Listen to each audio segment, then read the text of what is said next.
Hi guys, welcome back to my channel. So in this video, I'm going to show you how to set up Shopify Payments for international store. So it's very easy tutorial. It's only a few steps, but it's necessary because you will get paid from anywhere around the world. So first, you can just open your Shopify dashboard here, and then you can just go to settings here in the top left corner here. And then as you can see, there is payments here. You can just click it.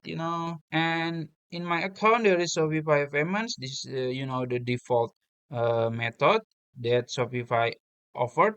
But if you don't have it, because not all the, accounts get these payment methods, you can just click this one, see all other providers from third party, and you will see there are a lot of them. You can choose whatever you want, and let's say I want to choose this one. I will just click it, and then as you can see, you can just click activate it here, and you will just can continue because it will just fill a form for your basic information.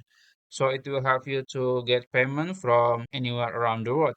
So that's it. If you find this video helpful, please like this video and subscribe to my channel. Thank you.